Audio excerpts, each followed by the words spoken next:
why introspecting? Because I know you are a specialist of overthinking, and you've written your own book about overthinking.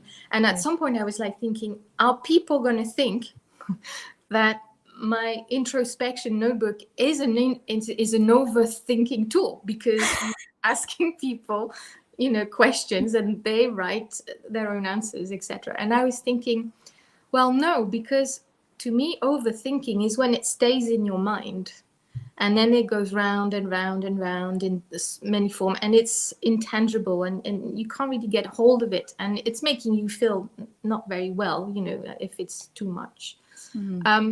But the introspection is about using that tool and using journaling is about bringing these thoughts down onto paper, giving them matter, giving them tangibility. And this, once it becomes matter, then they can be used, then it can be useful. Then you can look at them in a different way, then you can play with them in a more concrete way. So I think it relates a little bit to the notion of putting it into action rather than letting the overthinking go crazy. But the introspection, I think for me, what's important is, everybody introspects. I didn't invent it. It's just we do that, It's and never stop. Like do you call it self-awareness as well? Introspection, self-awareness. Well, yes. The more you introspect, the more you should gain in self-awareness. That's kind of the point. But the problem with introspection is it can look very daunting, like a very big thing with maybe the big questions as a humanity that we might have, in terms of, who am I, and what's my purpose in life, or, these really big questions that as humans we are facing at work and in our personal life everywhere. So introspection needs some guidance to help us do it, but in a way that we can use it and we can make it useful.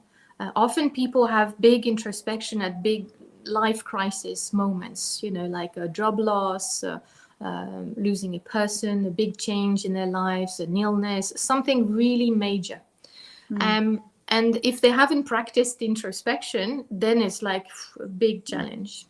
But if you have trained yourself and you are introspecting regularly, then, when the big changes happen, you already have like mental processes, you already know yourself.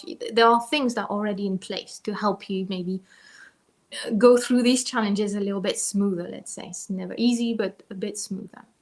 And I've always been very introspecting, asking myself so many questions about everything, about myself, about the world. So I've always been in there.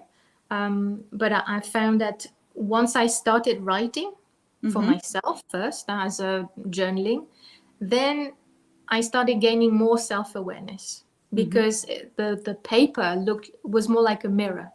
And we were talking about self-awareness. And I think writing in the book, not this one, but in notebooks. You have a picture. Yeah. So I have written in many notebooks over the years. And I have found that, yes, they are a mirror of myself.